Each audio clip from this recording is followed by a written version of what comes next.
Loud thunder, heavy rain, thin line between joy and pain. It's a long, strange trip, it's all insane.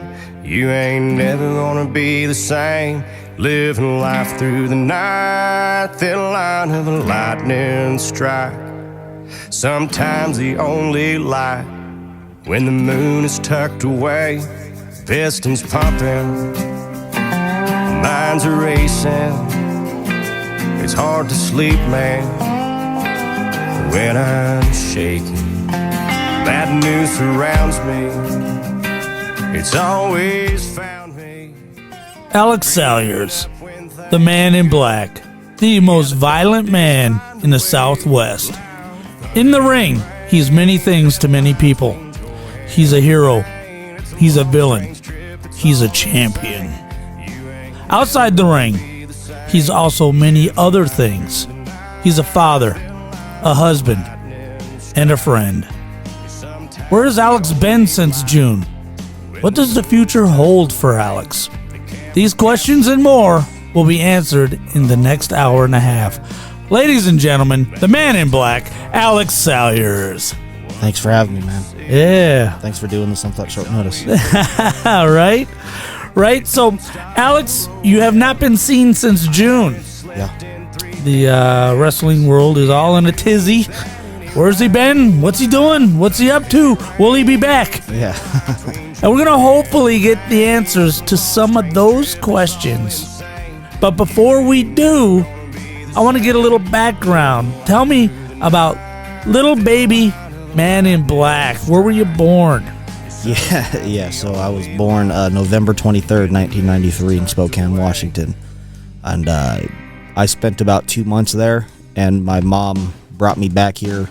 She left my dad when I was about 2 months old and brought me back here because a lot of her family was here. So I did a lot of growing up here, but throughout my childhood, I would continually go back to Washington. To me, that's home. To me, Washington's still home because of the life I got to live up there, especially when I moved back up there for a brief period of time. How old were you when you left Washington? I was 2 months old when my mom brought me back here. All right. Yeah. My mom and dad didn't work out, and dad was making some rough decisions that probably didn't fit the mold of being a parent at the time. Nothing against him. I mean, my relationship with him now is a lot different. It's great, but my mom brought me here when I was 2 months old, and he was a truck driver for my whole life. So he would come down here on a semi-truck. He'd pick me up and bring me back up to Washington, and I'd spend Christmas with him, or summers and stuff like that. And then I ended up moving up there out of high school to get on my feet. All right. So, as you left high school, you went up to Spokane, Washington. Yeah. I went back home to Spokane and got a job. Got 2 jobs. Worked a lot. Started doing a little bit more wrestling up there. I was already wrestling at the time, but I started doing some wrestling with a smaller organization up there just to keep ring rust off, and then ended up going back to Ohio. I had a girlfriend in Ohio. Went there. I've been kind of everywhere. I've worked a triangular moving system. Oh, the places we'll move for a chick. Yeah, I know. I don't regret it though. I mean, her and I are still on good terms to this day, so I got nothing against her. She's a good person. She's a good mom, good wife. Right. I still kind of keep an eye on her from afar, and she does the same. Right. I can say we're still friends. It just wasn't a good breakup at the time. So let me ask a question. All of our viewers are going to want to know: did you graduate high school? I did, just barely. And there was a moment. So I was raised by a single mom who was disabled. We were hit by a drunk driver in a major car accident when I was 5, and she's never been the same since. So wow. Life was a little tough. I don't complain about it a lot because there's a lot of people out there that have it way worse than me, and I don't hold my mom tried her best for me, so I don't have any ill will against her, and I'm very thankful for her. But even though her and I have had our issues, I kind of had to grow up in a way without a parent, and that's not a knock to my mother. She was there, but there was times where she couldn't walk. She should have probably been in a wheelchair, and she's up to I think 9, 10, 11 back surgeries now with permanent stuff in her back and like an electric pump to keep your spine working and all that stuff. So I kind of had to grow up in this shitty little neighborhood with gangs on both sides, and it got better over time, but I kind of had to I don't like saying the streets raised me because that just sounds kind of weird coming from me. Right. But I did grow up outside of my home a lot. And, I learned a lot being at my dad's house. You'll find out why. But it was a lot. What part of Phoenix was your home back when you were growing up? Pick one. Oh, yeah. We jumped around a little bit. Yeah. One of those deals, huh? I went to Agua Fria High School. I was mainly on the west side of Phoenix a lot, but then I found myself in Central Phoenix. I don't know if you call it Central Phoenix, but 75th Avenue, Camelback area. I grew up mainly by the MC-85 tracks, which if anybody knows anything about that area, it's not great. You got to keep your head on a swivel over there. Well, I never go beyond 48th Street without a full tank of gas and a loaded EBT card, because I'm pretty sure they haven't seen $1 out on the west side in a very long time. I keep it more simple than that. I'm just never more than an arm's reach away from a firearm. I've got a gun on me everywhere I go. Right, so, right. I'm a big 2A guy, so. Me too. Yeah. We have that in common. Yeah. In fact, why don't you go ahead and make yourself comfortable? Yeah, sure. Why not? I know that we had talked about this a little bit beforehand, what all of our toys are and stuff, but that's my daily carry. That's my GX4. I wanted a Hellcat. They were really expensive, and they're the same body and style and things like that. So I've got some bigger ones at home, but I just can't conceal them. I'm a conceal guy. I prefer to conceal for a number of reasons, but I have I'll take that with me everywhere I go. It's in my gym bag when I hit the gym, and then I have a gun right above my nightstand where I sleep. So, like, if I got to get up and get loud in the middle of the night with anybody, right? I don't have to go far in the dark. Right. If someone breaks in the house, last thing you want to do is put them in a headlock. I could, but that's not a good plan. I'd rather set the appointment for them to meet the Lord. Right, give them a dose of lettucillin. You lettucillin. Yeah, you break into my house and my children are there. It's your ass. All right, got to break out the wireless hole puncher. It's exactly. Yeah. Yeah. So Agua Fria, you're on the west side. Yeah, for most of it. Yeah. And what were you doing in high school for employment? In high school, so my first actual job. I spent most of my childhood mowing lawns and stuff like that. So stuff that guys in your generation did. Right. I didn't have a paper route, but if I did, I would have done it. Right. Because there was a point in time where I almost quit high school to support me and my mom. She begged me not to. Right. That's the one thing she has always wanted, was because I'm her only son. She wanted her son to graduate high school, because it would have she would have felt like a failure if I didn't. But to answer your question, my first government paying job, I guess you could say, all right, where I actually had to be put on tax forms. First W-2 was Danny's Big Rig Resort. I washed semi trucks. My uncle, who was also a truck driver, would go there to get his truck washed all the time, because that's kind of an obligation they have, because company property. He went and talked to the managers there, and he's like, "Hey, my son, my nephew goes to high school just up the road from here," and I would take a bus over there during my senior year. I'd go back and forth there every day after school and work the night shift. That's awesome. Okay, so now you're working, you're going to high school, you're living with your mom, and you have to help out. And trust me, I've been working since I was 13, so no judgments here. Paying the electric bill, and so I get it. So when did you start wrestling? 14 years old, which is the weirdest thing you can hear an adult say. Wrestling's been my whole life. And to go back to your question a moment ago, like, money was always tight, especially when my stepfather was alive. Right. My previous stepfather, he died of a drug overdose in our house. Wow. Yeah, good riddance. Fucking. Wow. There you go. Was he abusive or just neglectful? A little bit of both in times. Yeah. Right. My stepsister lived with us. But once he died, she got taken by the state and got put with one of his family members. Because my mom and him weren't legally married yet, they were engaged. We couldn't adopt my sister, and she's since passed. I'm the one that had to take her off the ventilator. So we'll get to that here too, because there was some wrestling stuff involved with that as well. Wow. But to go back to that question a little bit, like, I'll never forget, we were on the rocks. We were about to get evicted from our house because of my stepfather and his poor decision making. But I remember, like, seeing my mom so distraught because she was the only one in the house working, and she was doing her best. And I wasn't old enough to be allowed to cross the street by myself yet. And I took all my little action figures that I'd always gotten for Christmas or my birthdays or whatever. And I remember I had this Ric Flair action figure that I it was like my pride and joy because it was Ric Flair. Right. And along with my Stone Cold Steve Austin action figures, and I put them all in a grocery bag and went walking up and down my side of the street. And then a couple times when I'd look back at my driveway and make sure that my mom wasn't standing outside, I'd cross the street and go knock on all the doors where I knew kids were that I knew liked wrestling, and I was trying to sell my action figures to help make the rent. And wow. Yeah, my mom broke down and cried because she yelled at me because she caught me going across the street. I came back and she's yelling at me and she's like, "What are you doing?" She didn't realize that I had overheard a conversation between my stepfather and our landlord, knew what was going on, felt bad for my mom, and was trying to help. So that got me off the hook. But I've always been willing to do what it takes, I guess. Right.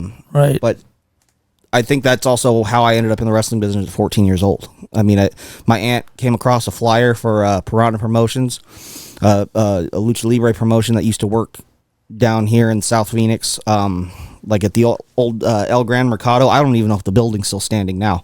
What part of town was that in? Shithole somewhere. I don't remember. I think still on the west side? Yeah, it was Central Phoenix, somewhere way down south. ICE raided the place all the time. And that's actually, I think, why they had to shut down, was because ICE raided one of the times. We were there every Sunday.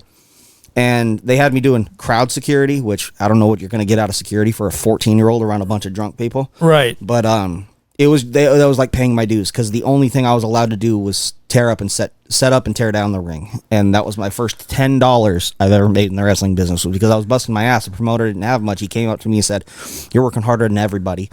I know this ain't much, but here's $10. And he was trying, but I also wasn't in it for the money. I was just trying to get my foot in the door somehow. Right. And, I showed up at training one night, got my initiation, and it was off to the races from there. What did the initiation involve? You line up, put your hands over the ropes, and I've had a couple of these, participated in many. Right. You put your hands over the ropes, you just drape them over the top rope, keep your chest wide and bare, and you're bare-chested, and everybody in the class gets to line up, come up, and chop you. And I don't know if anybody knows this, but the Mexicans can chop.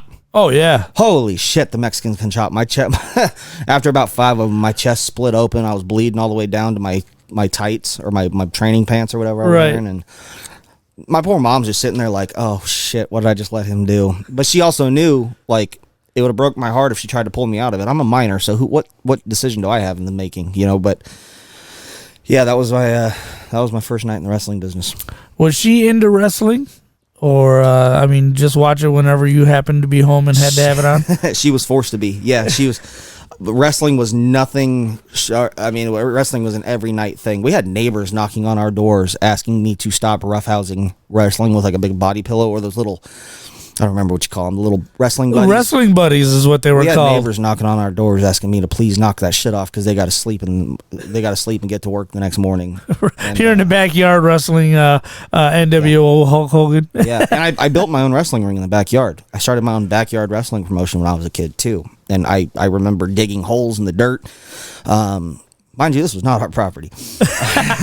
I dug holes in the dirt, and I cemented big 4x4 posts that were the ring posts, and drilled holes through those and tied nylon rope through them, put turnbuckles on them, and all the other kids that wanted to be pro wrestlers in the neighborhood, we would put on shows in our backyard.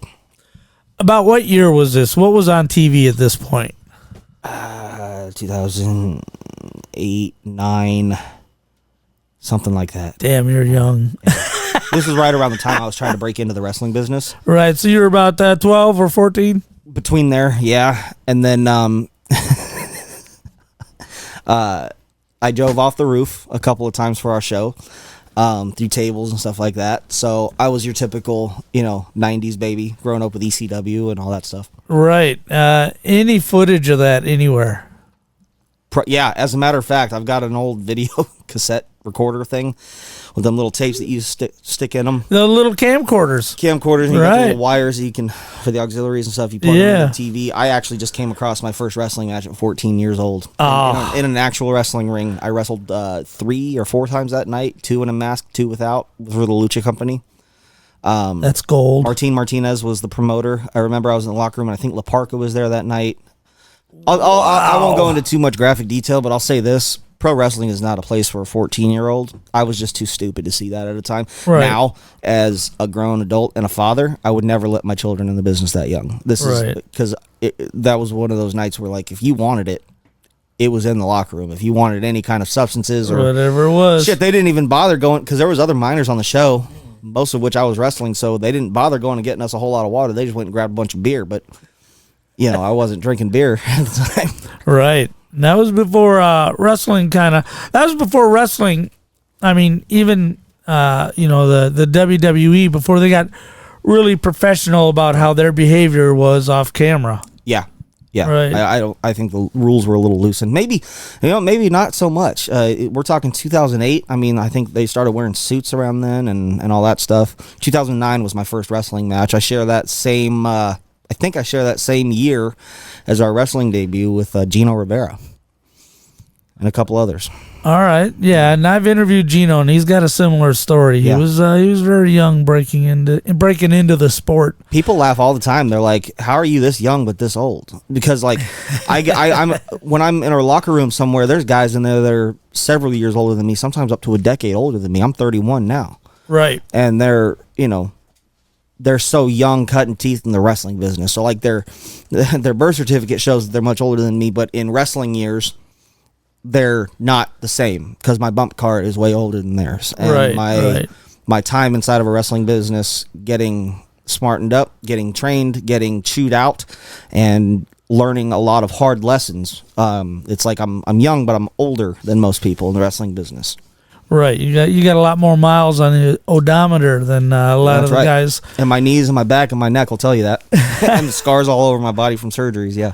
Right. All right, so now you're breaking in. You're 14. You're 16. What's happening in your life at this point? I'll try to give the most accurate account of it because about 15 years of doing what I do, I've had some brain matter scrambled. So, what was your question again? I'm sorry. See? What was going on? What was going on in your personal life? You're 14. You're 16. Oh yeah. School girlfriend. Yep. So I had my first serious girlfriend around the time I was building the wrestling ring. She broke up with me because she was upset that she would come to my house after school to hang out with me, and all I wanted to do was go out there and work on my wrestling ring while she was doing her homework. You know, I was so tunnel visioned. I didn't have many girlfriends growing up. I had a couple, but they were either short lived or non-existent because wrestling was just everything that my life around, surrounded, and it just everything around my life revolved around pro wrestling. I came across pro wrestling when I was 4 years old. For my first time, it was Dean Malenko, Chris Benoit. I know he's a dirty word, but yeah, I came across it. My mom was flipping through the channels, and I asked her to stop when I saw Dean Malenko and Chris Benoit. What a first impression to have in pro wrestling, right? Two guys that can go, that can go. It's a little different than like the generation way behind me coming up in their first wrestling matches, seeing like, I don't know, fucking Alicia Fox or something. You know what I mean? Right. Like that's right. But you got John Cena, who's never known to be a great in-ring worker, just a great worker all around the ring. Correct. Yeah, and then by the time, so I started watching it at 4 years old, which was right around this was the Monday Night War time. So I started like watching everything wrestling. Like my mom would go to Blockbuster. Yep, I'm old enough to have been a customer at Blockbuster. I miss it. I am older than Google now. So my mom would like go to Blockbuster and get old tapes, and she would let me. She would get like old 80s tapes and all kinds of different pay-per-views that you'd rent. I probably still have some of them that I never returned. Matter of fact, I know I do. I was just trying to get myself off the list of people they might want to come after. But but the biggest thing, like the match that made me want to be a professional wrestler, it made me decide this is what I want to do with my life, was Bret the Hitman Hart and Stone Cold Steve Austin at WrestleMania 13, the submission match. And when I'm having a bad day to this day, my wife knows that if I'm having a bad day and I want to watch wrestling, she'll go to the remote and put that match on for me because she knows like that's just my happy place. Right. So if she comes home and WrestleMania 13's on, she's quiet. No, as a matter of fact, she's sitting right there next to me. Yeah. And it's always the same thing, right? I'm always sitting here like, oh, this is the part where this happens. She's like, I know. I've seen the match 1,000 times with you. So it's like she doesn't get tired of it because she knows that it puts me in a better place. Right. You can't see through any of their shit. It looked like a legitimate fight. Right. And that's the way I think pro wrestling's supposed to look. I don't want it to look pretty. I don't want it to look perfect. I don't want it to look like a Cirque du Soleil. Like a ballet. I want it to look like a competition. I want it to look like a confrontation, and I want it to look like an actual contest. Before you decided to be a wrestler, had you been smartened up at that point? For the most part, yeah. All right. I didn't maybe know all the wrestling lingo inside. I certainly didn't have a grasp on ring psychology like I have now. Right. But how can you when you're a kid? You're so starstruck by everything. I mean, I remember I got in the ring for my first time, got up on the ropes like I was stone cold, and everybody else was like, "What the fuck is he doing?" I couldn't help it, man. This was just a kid getting his foot in the door to finally accomplish what he's set out to do since he was 4 years old. Right. Can't blame me, I guess. Right. So I try not to be so hard on guys that are just coming into the business that are a little like in awe of everything, because I get it. Right. It's a natural thing, and I would rather see them be that way than not caring at all. Right. A little reverence, please. Yeah. Right. And wipe your feet off before you get in the ring. Yeah. Okay, so your first girlfriend left you. You're still washing trucks at 17 or 18? By that time, I hadn't been washing trucks when she and I broke up. That was my first serious relationship. I was in a different serious relationship this time, a little longer. But I was washing semi trucks at that point, about somewhere right at the beginning of senior year. And that's when I started considering dropping out of high school because I was making money. Right. I could maybe help and do some things differently. And sorry, I'm just gonna situate this damn back of mine. Yeah, it's taken a few bumps. Yeah, I've seen a few of them. Yeah, but no, I ended up getting fired from that job because you're a new employee, you're on a probation situation. Right. I got in a fist fight at school. I don't remember the guy that I was fighting with. Concussions. I got in a fist fight with a guy at school. And then I was told that if it happens again, because I turned 18 right before he did, so there was a little time period there where I was an adult, he was a minor. Right. So he pulled up to fight me again at the bus stop where I waited to catch the bus to go to work. And like the cops told me, they're like, you better have proof and you better have a damn good reason if you guys get in a fight again, that because we're taking you to jail. And I'm like, I can't lose my job. I can't derail everything, you know what I mean? And he pulled up, and I basically just had to sit there and take an ass whooping because, like, I was trying not to throw my hands up and punch back or anything because I'm like, I'm not risking everything on my livelihood. And I ended up losing the job anyways because I'm on probation. I'm on the probation, right? And the bus shows up and sees us scrapping in the parking lot, and bus just drives off. Didn't even stop to let anybody on. So I'm sure other people missed their bus that day too. Oh man! So that, the first job you ever had, you were fired from? Yes. That's Name me one guy awesome. who hasn't been. That's awesome. Yeah. But after that, I started bouncing around into other jobs and stuff, making better money, and especially after high school because I had more time to focus on making money and things like that. So. Right. Well, what was your career path right after high school? I was still chasing wrestling as hard as I could. This is when I started getting like properly trained in American style wrestling, not lucha libre. Right. There are differences for those who don't know. Boy. But I started being trained by Lawrence Tyler, and in the meantime, I was going to his school. It was actually owned by Brian Barnett. We won't talk about him. He's not worth my time. But all right. Unless you want to know the story about how Jay Garland whooped his ass one night, I can tell you that one. But no, I was training. I was going to school to be a professional wrestler, getting trained by Lawrence Tyler, who's literally trained half the state of people you see entertaining you today. I mean, it's a list a mile long. And then I was working for FedEx Ground in the unload department.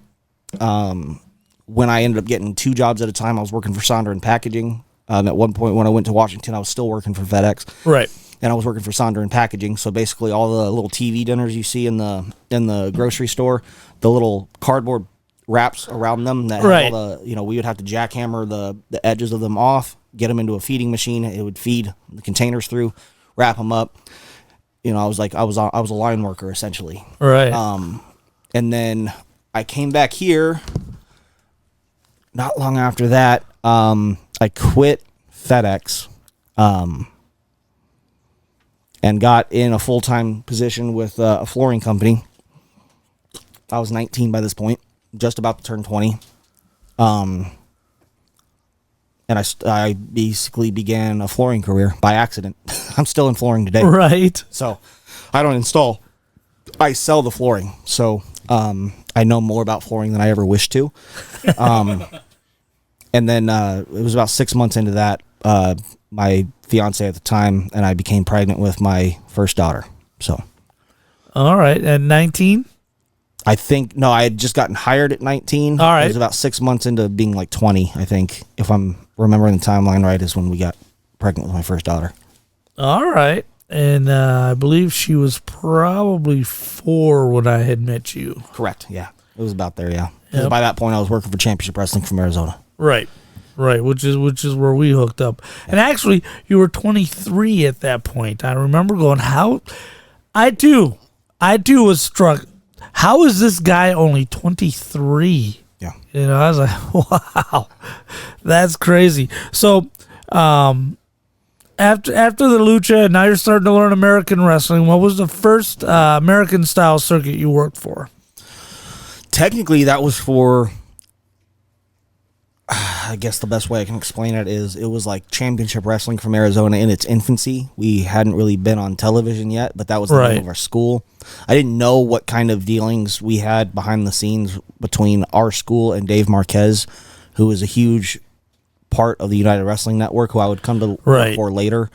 And Marquez from this state? Marquez from California. All right. He runs Championship Wrestling from Hollywood, or he did. I can't remember. That was like the first one, because there used to be, for those who aren't familiar with Arizona professional wrestling, which was always funny, amateur professional wrestling. I don't know how that works out. Anyway, if you're not familiar with the local wrestling scene, Marquette was a huge figure. Mm-hmm. And McGreenwood and all these guys were huge staples in the area back then.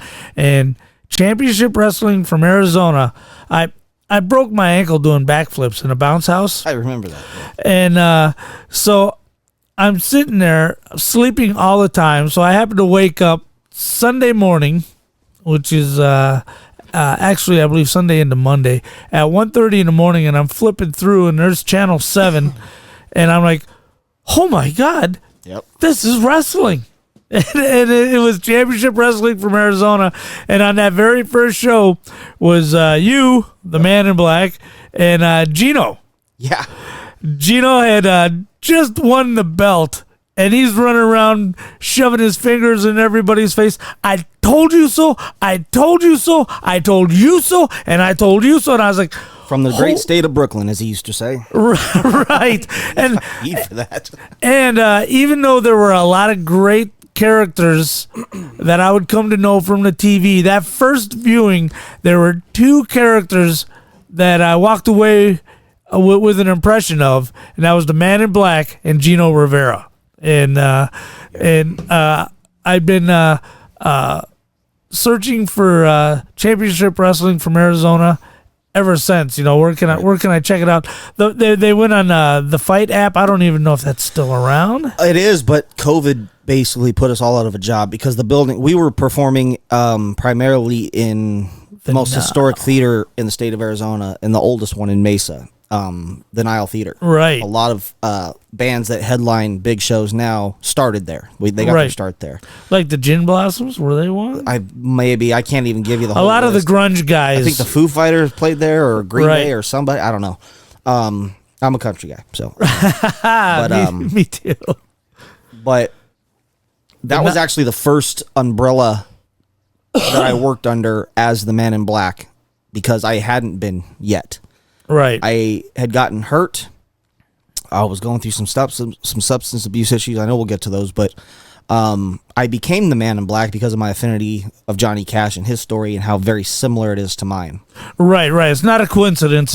It's a direct ripoff. Here we are. Yeah, and I have to give credit to Mick Greenwood because that guy jump-started my career so much. That guy put so much faith in me. Faith I didn't even deserve. I hadn't earned that faith from anybody yet. Right. And for whatever reason, he fell in love with the idea of my character and he helped me build it. And somebody who also had a small hand in it was Justin Roberts, WWE's former ring announcer. Oh, wow. Who now all right. is announcing for AEW. That's right. He helped produce a couple of episodes of our show, and it was right around the time his book came out. Great book, by the way.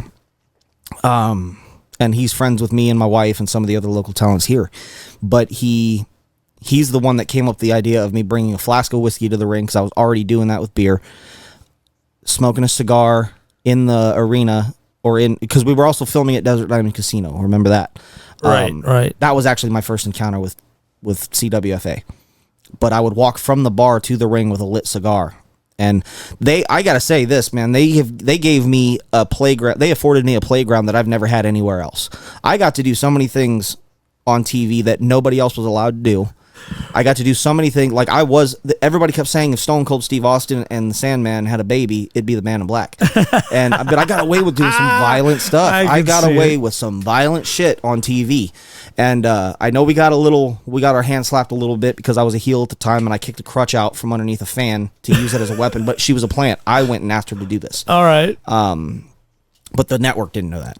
You know what I mean? So they were alarmed. Yeah, they were very alarmed. And, damn marks. But I mean, I smashed beer bottles over people's heads. I burned a man with a lit cigar on TV. Like I got to do a lot of things that people walked away with a good memory of. And I don't know anybody else who's gotten the ability to do stuff like that. So I was very fortunate. Right. I was very fortunate to go out there and be a Stone Cold character. Not anybody else could be Stone Cold Steve Austin. I wasn't necessarily trying to be, but I certainly modeled after him because he has been the biggest influence of me wanting to be a pro wrestler. I wouldn't be a pro wrestler if it wasn't for Stone Cold Steve Austin. So I got to do a lot of things like that you would think is a heel.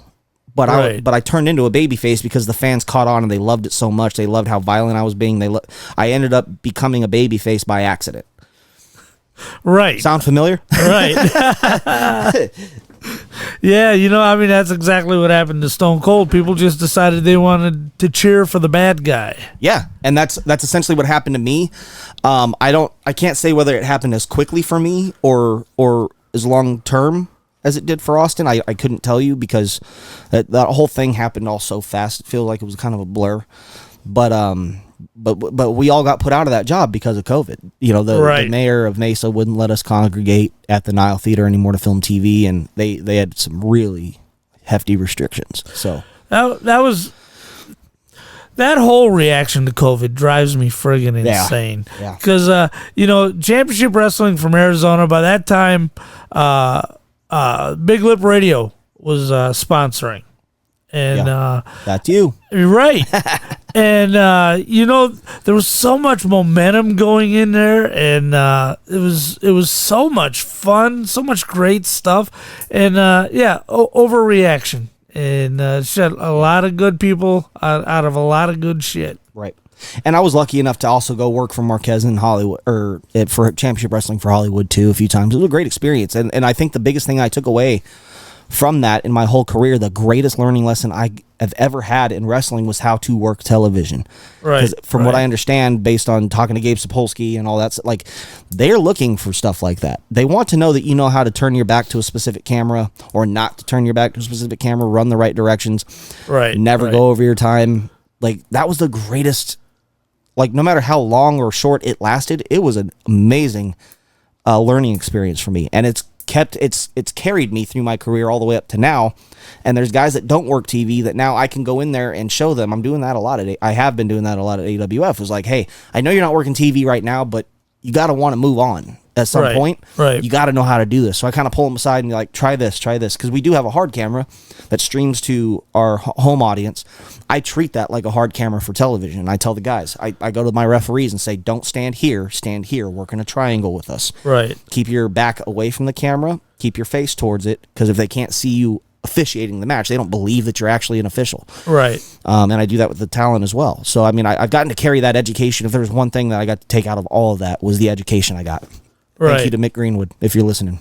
Right. And, Mick Greenwood, what a great guy. Hippies for the 2000s. I mean, he's just, what a hippie is in our day and age. Yeah, but you know what? He's such a kind-hearted guy.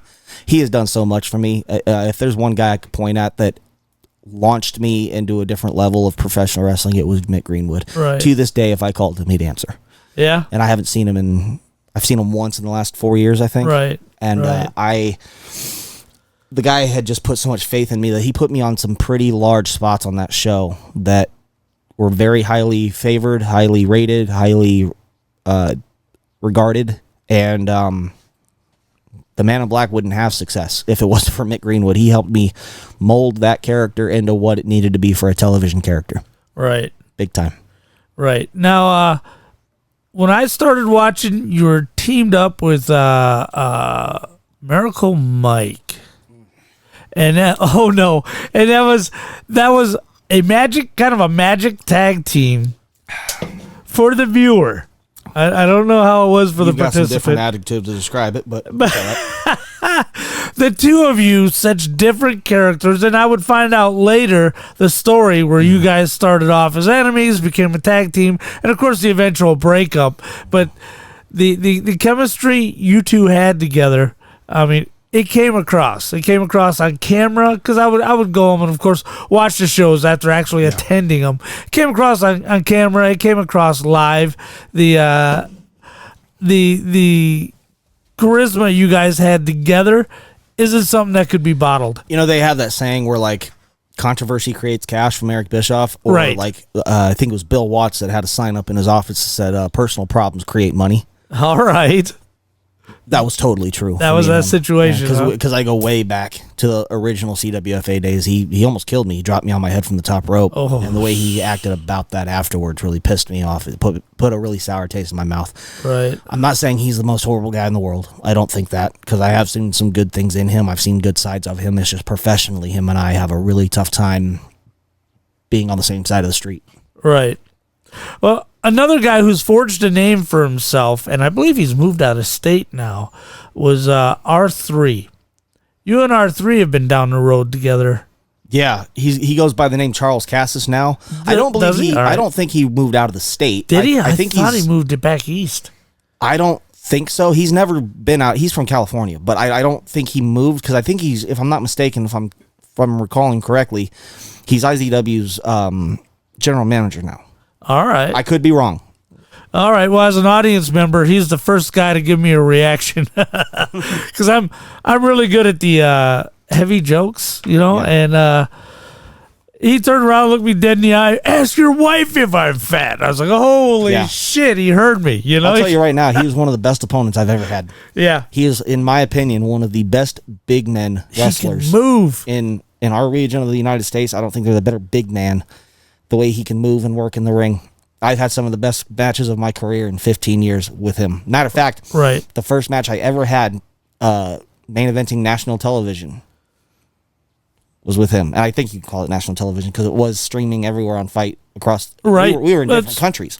Yeah, right. But that was the first time I ever got to main event something on that type of syndicate was with him. That was one of my favorite matches ever, because I'd gone back so far with him.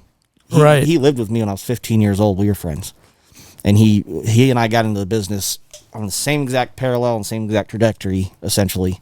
All right. So at the same age, did he enter? No, he's several years older than me. All right. Yeah. I won't say his age, but he's several years older than me, but he was kind of like a big brother to me at one point. He's got gray in his beard, now goes by his real name. Hey, watch it. So watch it. I'm getting gray in my beard, too. Little bit, huh? Camera. All right. Getting there. All right. right. More on my hair than on my beard, but that's why I wear a hat everywhere I go. Still looks rusty to me, but yeah. So he's probably looking to transition to the other side of the industry. Well, as far as I know, he did finish up. He hung his boots up. Yeah.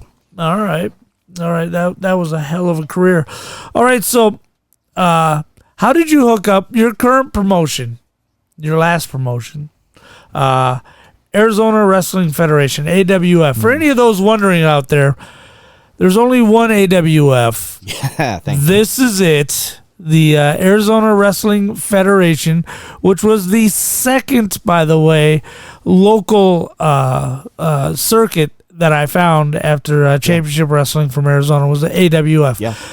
Is that the longest standing It's one? one of them. Well, IZW, if you look back at their entire history, there was a huge break between when they were hot in the early 2000s to now. Right. There was a long hiatus. Right, But there was a consecutively, hiatus. I think AWF is the longest running promotion that has not taken a single break.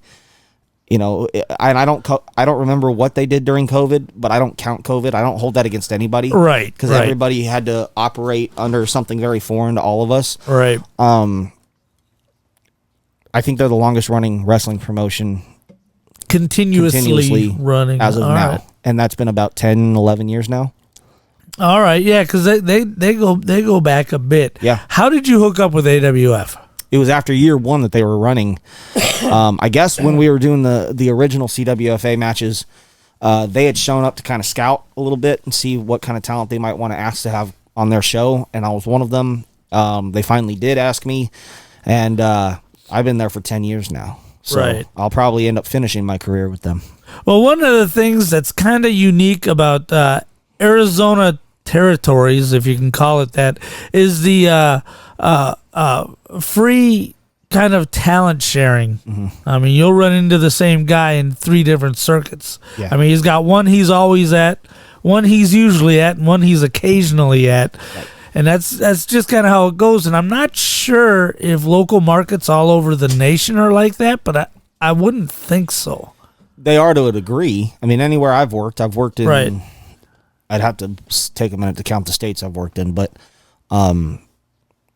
most of the time it's like that. I just think that there are times where there's pockets of places where it's not so friendly in terms of sharing. It hasn't always been the most friendly atmosphere for us. Right. Having talent on our show. I say our show because I'm just very invested in AWF. Right. I kind of look at it as like, yes, we're all independent wrestlers, so we should be able to go wherever we want. You know, Right. But at the same time, as a fan, I'd get really burnt out if there's 3 shows in a month. That's 3 weekends out of 4, Right.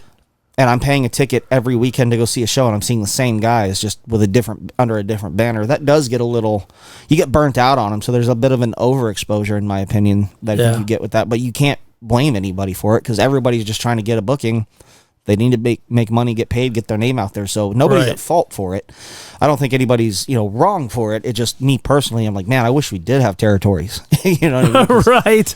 Because then it would be a little easier to trade. There's back in the territory days. Andre only worked so many territories, and Right. it was on a pretty penny. Attractions. Right. I'm not saying that any of us are attractions. I'm just saying that if we maybe found a way to structure the way everybody's put out there in the same state. Because another thing I can't stand is where a guy works as a heel, then he's a babyface 10 miles down the road the following 1 week later for the same audience, essentially. It's like, But, and people make the argument, well, people know wrestling's this and that. And, yeah, I get it. But, if I'm so in love with a villain character in a movie and I happen to go sneak into another theater and watch another movie that person's in, but now he's the hero, it's like, it just kind of like diminishes the taste you had in your mouth for it. Right. He was a bad guy kind of thing. Michael Ironsides, and if you're my age, you'll know who that is. He played a villain in every movie he was in. Right. And, but one more name before we get on to your AWF portion of your career. One more name I have to bring up because he's the trifecta of my 3 favorite indie guys that I love more than most of the national guys. Manny Lemons, has he ever wrestled in AWF? I believe he has. It's really hard to remember everybody who's come and gone in the last 10 years, but I believe he has. What a good dude, man. He's such a humble guy. He's so cool. He's really easy to work with. I had a really fun television match with him at one point where the most polar opposite characters clash. Right, because he's squeaky clean, bright colors. You're just a man in black, and I am what you get. You know what I mean? You get what you see. I love his gimmick where he's just taking an ass whooping, and he'll crawl over to the corner, and he'll squeeze the lemon juice into his mouth like Popeye with his spinach, and he'll pop up re-energized. I was like, that is the best gimmick. Yeah, he's a lot of fun to watch, and he's doing so well right now. Right. I'm really happy for him. He's got a lot of great stuff He's going on. doing so much, I can't even keep up. Right. You know, he's in a position where a lot of guys in this business would wish to be. Right. Even I at one point wished to be, but now I look at wrestling a little different because I'm a father and a husband, and I don't have the capacity in my heart to leave my children at home and not get to watch them grow up, because I did have to do that a lot with my first daughter. My oldest daughter, Faith, she just had a birthday, and she got the least amount of dad a lot because of how much I was gone. There were weeks where we wrestled Wednesday, Thursday, Friday, Saturday, 2 back-to-back lucha shows on Sundays in 2 different venues. And then I would travel to California. I would travel to Washington to wrestle. I would travel in these different places. And it's like, well, yeah, but you're gone and back in like a day or a day and a half. It doesn't matter. Like you're still burning 40 hours down at the flooring place. And well, more than that, because I was working a nighttime job too for my second stepfather. I was doing demos for flooring. Dang. So I was burning the candle at both ends, but you know, my fiance at the time, Faith's mom, was a stay-at-home mom, and we needed her to be because daycare was so expensive. Right. Know? So I was trying to keep the lights on, and so Daddy didn't get to pick and choose when he went on the road. You know, even if it was for pennies on the dollar. Right. I needed it. You know, and there were times where I wrestled enough shows in a week where it kept my light bill running. Right. So AWF spots you while you're wrestling CWFA. What was your first match in AWF? Well, what year and who was the opponent? I don't remember the exact. Well, let's see. Might have been 2014-ish, I think, and it was Mike James. And then and then I believe I rolled right into the second match the following month with Jay Garland. All right. And then I had my first trilogy type set of matches with Chris Evans for the first time. We've had multiple. Chris Evans is good. Yeah, he is. Right. I love watching him wrestle. Yeah, I love watching him wrestle. Okay, so you're wrestling AWF, and you're starting to put down a few roots. When, you know what, before I ask this question, prior to AWF, can you give me your list of championships? Prior to AWF, I don't think I was for a lucha promotion that ran here. The ownership and the name changed several times, but I was Club Deportivo Coliseo, CDC Lucha Libres champion of Chihuahua State, Mexico. I don't remember who had it. Right. My opponent, Acertijo, who's the Riddler in Spanish, he took it from whoever that person was, came here, defended it against me. I beat him for it, and then I defended that for 8 months. That was my main. That was really the only one. I don't recall having a championship. No tag matches? I had tag matches, but I don't think I had tag titles. Interesting. Okay, so now you come to AWF, and you get a huge opportunity there. Their main title wasn't defended a whole lot, and they threw you the Arizona State Championship. Yeah, that was just last year. Who did you defeat for that? To become champion, yes. I defeated Paradox, who is no longer in the state of Arizona. All right. Now, so you've been in AWF for probably 8 years then, by the time you took the strap? I think 9, yeah. Right. So who is your favorite opponent? Ooh. I mean, I've got a lot of opponents I've really enjoyed being in the ring with, but because of the time frame, the way the story was told, some of the personal things that kind of helped feed the story, it was definitely Chris Evans. Yeah? Yeah. I think there's been more blood spilled from my skull from that guy in the last 10 years than anybody else. And Pete the Heat Petroselli used to be that guy on the top of the list that spilled a lot of my blood, but I think Chris has got him surpassed. Pete the Heat, the pool guy, right? The pool guy. Yes.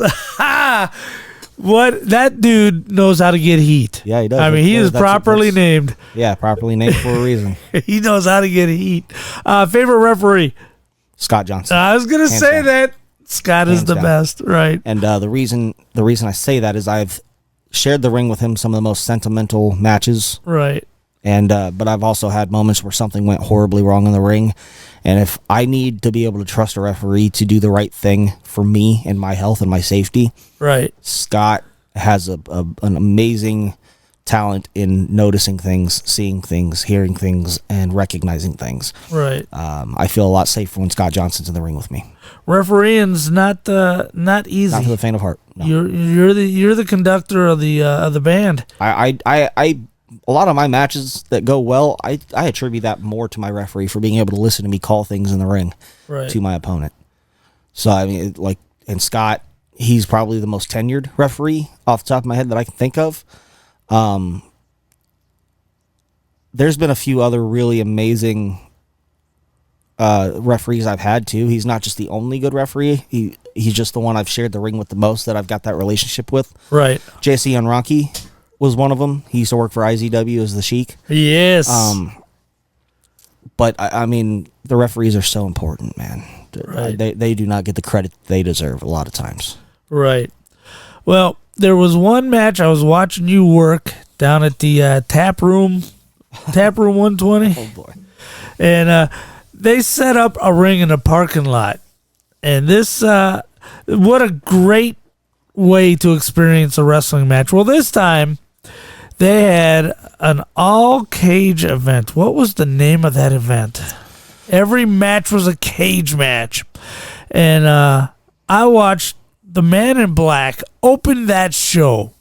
And not only did he want them to understand that you shouldn't ever open with me, his first thing he did, his first move, climbed to the top, stood there, contemplated life and death, Yep.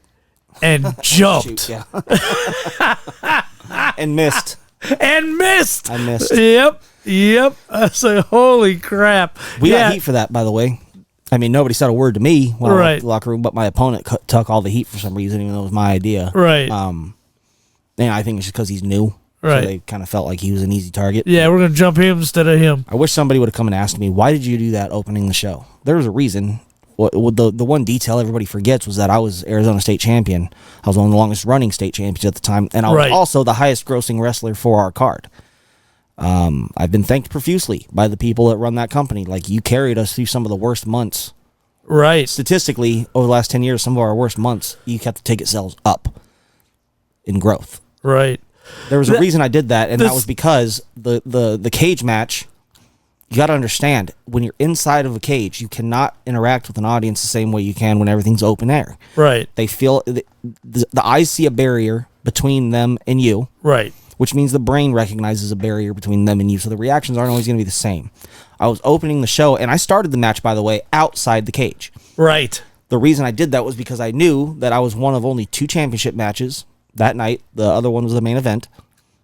And so I was like, okay, this is my chance to give the audience something that they're used to. Right. Which is being able to reach out and touch the wrestlers, yell at them, be this close and very intimate with them, because I knew it was going to be taken away from them for the rest of the night. Right. And it was going to we had to keep their attention hooked on the cage and on the spectacle within it. So I started the match outside the cage to make them feel like it wasn't anything out of the norm of what they would normally pay a ticket to see. That way the guys that would come out after me wouldn't have to work as hard to get reactions out of the audience, because they're already lit up and they're going. Right. You know, so there was a reason behind why I did that. People just didn't bother to ask. Yeah, for the rest of the show, they feel like anything's possible. Look at what happened right at the beginning. If it wasn't a championship match, I would not have done that. Now, there were times during your championship reign, there were times when the state championship felt like it was actually heavier than the company championship. I've heard that a lot. And I take that as a huge compliment, because you even hear guys in WWE talk about why the Intercontinental Championship during the 80s and 90s meant so much. Right. Because look at who the participants were in those matches. Yep. And then you had Hogan that went out there for 3 minutes. Right. You know? Nothing against our champion, but, you know, he'll even tell you, like, that's what I do. I go out there and give them that last little cherry on Sunday. Right. I'm the guy that goes out there and has the Bret Hart match. Right. The Kurt Hennig match. The long The long-winded one. And I'm sure he'll take this as the compliment I'm intending it to be, because Hulk Hogan is my favorite wrestler of all time, and I know you give me much shit for that. Sorry to hear that. But Chubby Depp is the perfect world champion from that perspective, because the audience feels such a strong connection to that character, and he's so good at putting his character across to the audience and getting over in just a small amount of time and having everybody believe in him. And then he throws down the pin and does the pose down. I mean, not really, but does the pose down, and he's on the Hogan run right now. Everybody's absolutely enthralled with Chubby Depp. I love that guy. And as young as he is in his career, he's humble enough to tell you that Hogan run's going to come to an end at some point. Right. He's going to fizzle out just like Hogan did, and he's going to have to make some changes. Yeah, he's going to have to find his NWO. Yeah, he's smart enough to know that. And Chubby's one of my closest friends in this business up to date. Right. So, I watch out for him a lot. I love the guy a lot. He's such a humble human being, and he's a blast to be in the locker room with. When I know he's on the card, it makes me excited to go do my job. Does he rib? He must rib. No, I haven't seen any. Yeah. Is there a lot of ribbing in the local wrestling? These days, not so much. Everybody just shows up, does their job, and goes home. But Chubby's funny as hell, though. Yeah, you sit around with him for a little while, you're gonna laugh a little bit. I love it. Well, let's talk about the elephant in the room. You haven't been seen since June. Yeah, and there was an injury. How and when did this injury happen? This was a long-term injury that had happened and gotten worse over time. All right. It got to a point where I had taken enough really bad bumps over the time frame of my career that, and I had some serious accidents out there where matches, like I had a couple matches have to get stopped. Right. Which pains me not to admit that. But I was beginning to pulverize my C4-5 and C5-6 to where... That was vertebrae in your neck, for those who don't know. All right. And I was crushing the discs, and I had ended up... One of the nerves got stuck inside the crushing of those discs, and I lost feeling in my arms. It was very much so like Edge when he left. They diagnosed me with spinal stenosis, same thing that ended Daniel Bryan's career temporarily, Edge's career, and Sting's career. All right. And a lot of guys hear that as a death sentence, and I'll be honest, I felt that way. Right. And I still to this day feel that way. It just got to a point because when I was champion, I was taking harder bumps. I was taking more bumps. I was trying to be the guy. I was trying to be the soldier. Right. And it was, my candle was burning quickly at both ends. And I'm a proud father of 5, but when I can't roll down on the ground and play with my kids, that's a problem. And when my 2-year-old daughters, my twin daughters, they're 2 years old, when they run up to me and want me to pick them up, and I'm struggling to pick them up because I'm starting to atrophy. I don't have the strength in my arms and hands anymore. My fingers are consistently going numb. Right. That's a problem. And I had exposed my C1, which you break your C1 or shatter it, like that's normally going to sever your spinal cord and kill you. Right. You're lucky if you walk away with permanent paralysis in that situation. I was there. And I was this close to having surgery. I had already gone and seen the surgeon. I had already set up the surgery. They were going to do a full disc replacement. They were going to pull those discs out through my throat. They were going to put titanium articulating discs in. And he was saying, don't you ever wrestle again. So I had a mutual friend that swore by this doctor. His name is Dr. Condon. He's up in Scottsdale, Arizona. And I said, it doesn't hurt to have a conversation. And I went in there and he says, I can help get you healthy enough to be a dad and a husband the way you want to. Right. It's going to cost you a pretty penny. And it did, but it was worth every penny because he got me working back into a position where I can get on the floor and wrestle around with my kids and play with them, and I can go outside and stay outside and do things. I can go back to working on projects in my garage. I can do a lot of things. And but when he showed me the X-ray, he took his own X-ray for his own reference, and when he showed me the X-ray and explained it to me, my heart sank, man. I was so heartbroken, and I was a bitter little son of a bitch too. I was upset because there's, I thought back to all the times in my career where I was in the ring with a guy who I shouldn't have been in the ring with, that didn't have the same level of aptitude or level of respect for having to take care of your opponent. Right. And I always ended up paying the price for that. There's been a couple of times where I've ended up in a hospital after a show or after a match. There was one time I got hurt so bad, I hurt my spine so bad that I couldn't even get up and get dressed. I had to finish the match and could barely walk into the dressing room in R3. Right. Cleared the whole room, got me up on a table somewhere in there and helped get my shoes and pants back on, helped limp me back to my car, and I had to go to the hospital and get a steroid shot right in the lower end of my spine. Yikes. In my coccyx, because it was so swollen. I thought I broke part of my lower back because I landed on the concrete. And I've also torn my MCL right in the middle of a Netflix taping. The night we did that, I tore my MCL at the Nile Theater and had to wrestle the match on one leg for the rest of it. Damn. Yeah, so I don't like having to stop matches. I don't like having to leave the ring and not perform and get to the finish line. But we were vastly approaching a time where not only was I not going to reach the finish line, but I was never going to go home outside of a wheelchair again.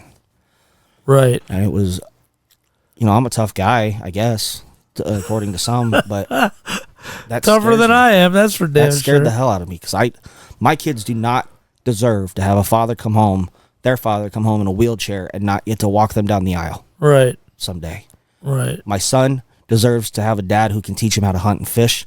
My daughters deserve a dad who could always be there, be their protector, be the guy that walks them down the aisle and is there for every function, and I was very much so riding that very razor thin edge of teetering the opposite direction, not ever being able to do those things again. Right. And that's scary for a guy like me, because I love wrestling, but the one thing I will give wrestling up for in a heartbeat if I had to is for my children. Right. Now we're talking about injuries, and we're talking about,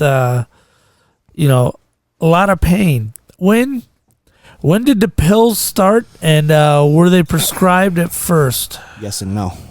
The pills started, I think, back when I was in high school, or maybe just out of high school. And it wasn't that bad yet. It was when I was wrestling a lot. I was on the road a lot, and I was working 2 other jobs at the same time. I was working 3 jobs at the same time, because pro wrestling is a job. Right. It takes up a lot of your time, a lot of your energy, and a lot of your body. And, the 8 to 12 minutes in the ring is the result of all the other work you'd put into to get to that point. Thank you. To put in the 8 to 12 minutes in the ring. The 8 to 12 minutes you see in the ring or longer is just the reward for all the work you have to put in to be able to do it. So,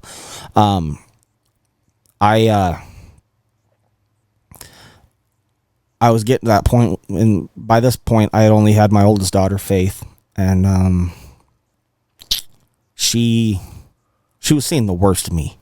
But I was taking pills to be able to sleep through the night, to get to sleep after an adrenaline rush from a wrestling match, right? And then having to try to roll out of bed in pain, go do a job at 3 o'clock in the morning, and then having to take pills again to get through that. I didn't just decide to start taking pills because it was fun. Right. I took pills because I needed them, and then I got hooked on them and then couldn't get off of them, and it ended me up in rehab in 2017.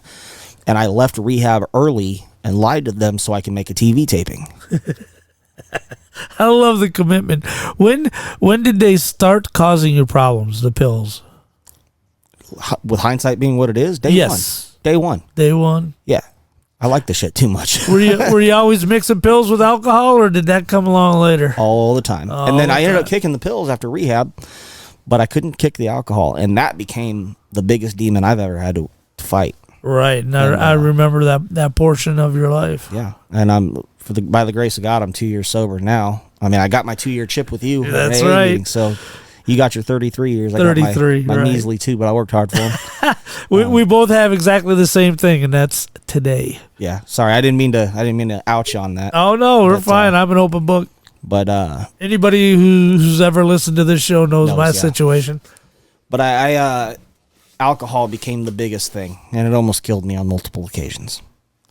You know, the one time I mixed pills and alcohol enough, I almost overdosed in my driveway. I collapsed to the floor, and my body started trying to reject all of it. It was all coming up, and I was puking everywhere, and I was basically ODing.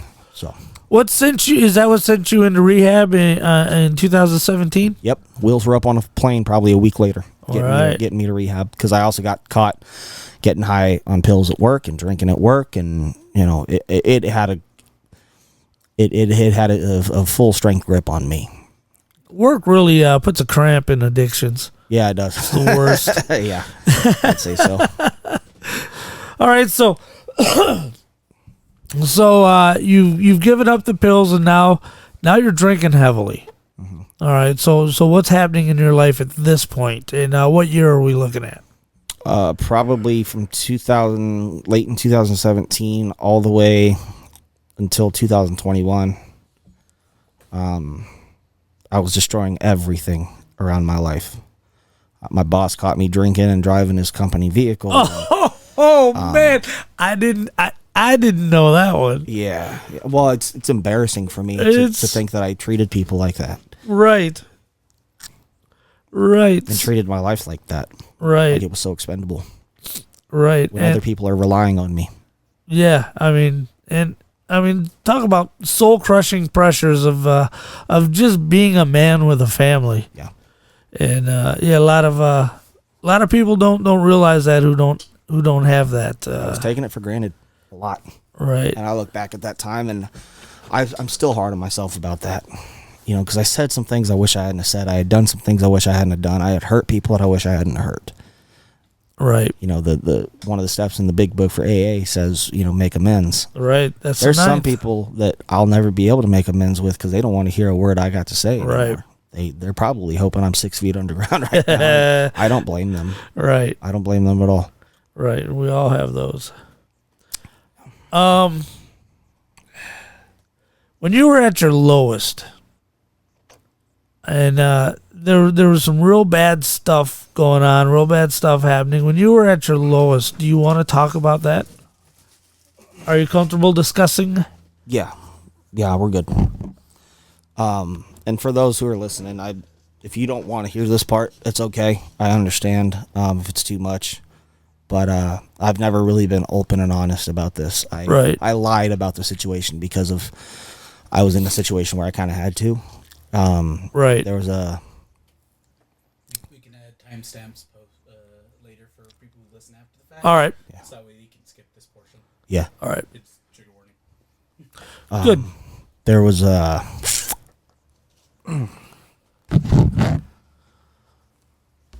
a night where I had been drinking a lot, and I had just gone through something really personal and really tough to deal with. My fault, but some of the people that I looked up to most in the wrestling business turned their backs on me, and everything up to that point had cost me a lot. And at the time, Kyler and Tanner were my stepkids, are going to be, because we hadn't even gotten married yet, but I've adopted them since. But they, all the kids were in the house, and I was out in the garage building a volcano for my son because he loves dinosaurs. He loves the Pangea era and stuff like that. Right. I was building something for him in the garage to hang up on his wall, and I had a bunch of power tools out. And the story I told the public was that I tripped and fell with the tool in my hand. It was a skill saw. I tripped over an extension cord that I forgot was plugged in, and when I fell, it landed on my arm. And for the most part, everybody believed that. Right. That was the way I had to tell it to get myself out of the shit. The truth of the matter, which I've never spoken publicly about until now. I was drinking so heavily, and I had so many people so mad at me, and I had so many people. There was even some things that I went through that people turned their backs on me for, which I didn't believe I deserved. Right. And I was bitter and I was hurting, and I had been drinking so much I collapsed in the garage with a tool in my hand, and I kept trying to get up. And I'm like, my hands are like folding under me like this when I'm trying to get up. Like my hands are so numb and weak because I've been so intoxicated, and I started crying. Like I can't do this anymore. Like I don't want to do this anymore. And my kids don't deserve this. My future wife does not deserve this. And I said, just take me now.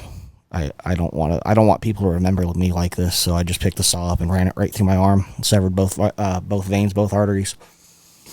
Jesus. My wife found me in the garage bleeding out. She tried so hard, man. I was seconds. Right. At best minutes. I was bleeding out quick. And she took my belt off while she was on the phone with 911 and used it as a tourniquet.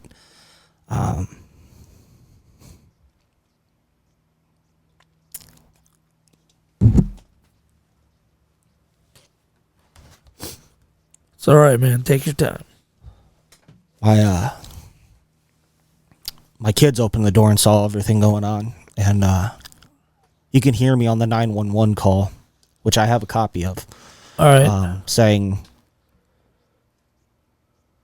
don't let them take my arm.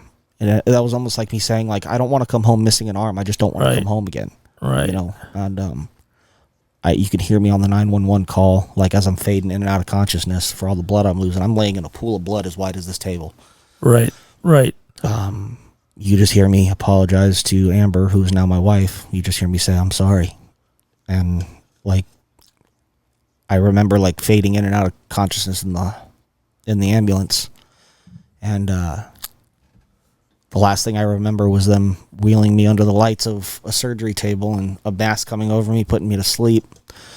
And then I woke up the next morning in an ICU unit at a level 1 trauma. Looked down to see I still had an arm. It's basically in pieces.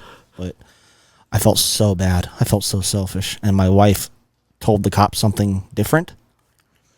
Right. Now, was it obvious to her? Did she know right from the jump? Yeah. What was going on? Yeah, she put it all together quickly. Right. And the first thing she said to me when she walked into my hospital room, I think she had to go get the kids to school or from school or whatever. The first thing she said to me when she walked into the hospital room, it was just me and her. There weren't any doctors in there, but she leaned over the bed and whispered in my ear. She said, "Don't you ever do that to me again." And I felt terrible. I felt so terrible. I still to this day feel terrible. Right. But when they released me from the hospital, I don't remember how long I was in the hospital for, but when they released me, I went down to the front of the hospital where the car was parked, and I opened the car door, and there all my kids were with like these big, puffy, watery eyes. Right. And at the time, I had 3 kids. Now I got 5, but right, you had the twins. Yeah, and that was when the real guilt set in. I hurt the woman I love, but 2 of those kids have already had to lose their biological father. Right. And the only dad they've had in their life since was me, and they were about to lose him too, because I was so fucking short-sighted that I couldn't see how much damage I was going to do by leaving. Right. Right. They always say it's the most selfish thing you can do, but, you know, you're never in the right mindset. I was just in pain. Right. Just want the pain and to stop. I didn't feel strong enough to get through it. It is selfish, but I wasn't thinking of the selfish side of it. I just didn't want to hurt anymore. Right. Now, ask me why I believe in God now. Right. So why do you believe in God? Because out of all the people that tried to get to me in my weakest moment, my darkest hour, right, God knew which woman to put in my life. Right. To get me through that, and she did. I always say to everybody that my wife's my hero.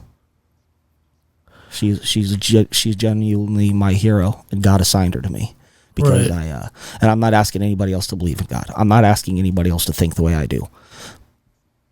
But if you asked her, she said, because I'm a Christian, so she said that when that happened, she was in there doing the dishes or doing something at the stove, and she just heard a man's voice say, "Amber, run."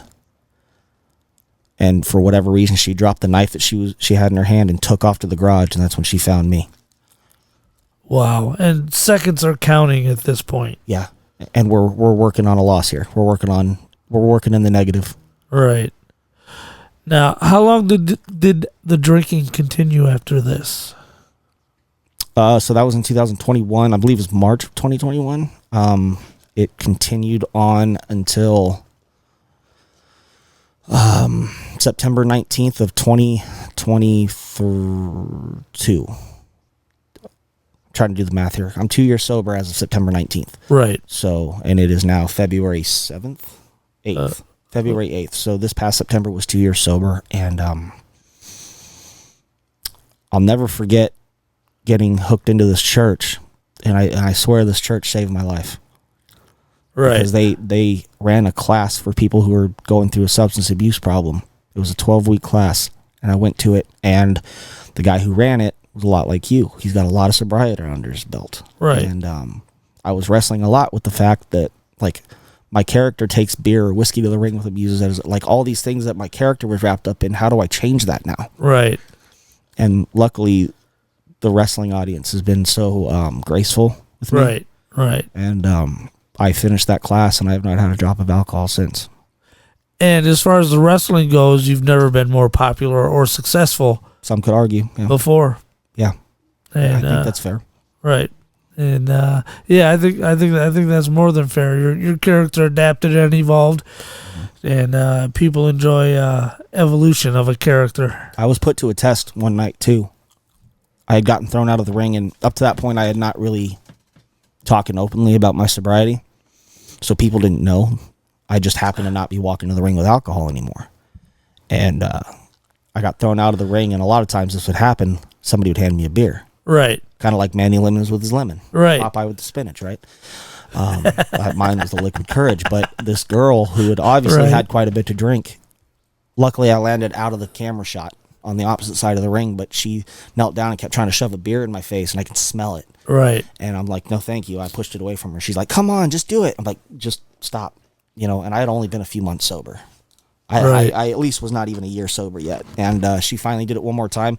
I was afraid that the audience thought I jumped up and kissed her, but I jumped up and grabbed her, pulled her in so tight to me, and she got long hair, so I slid my mouth into, because it's so loud, I slid my mouth right in between her ear and her hair. I said, I'm a recovering alcoholic. Please don't hand me that beer.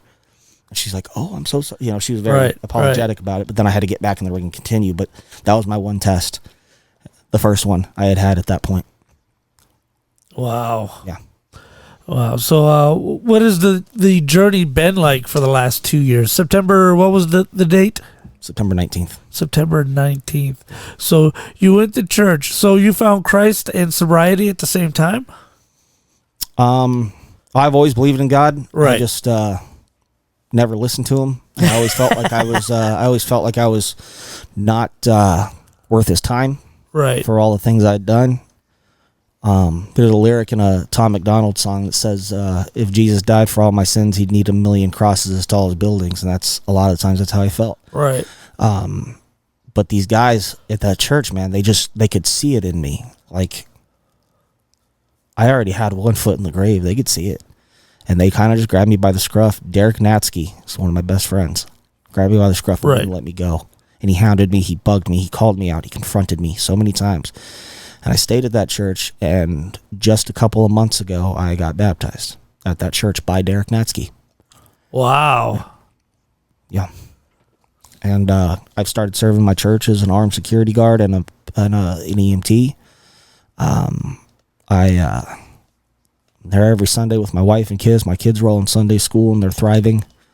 The biggest thing in the last 2 years that has really straightened me out was when my wife got pregnant with our twins. We had already had a rough go.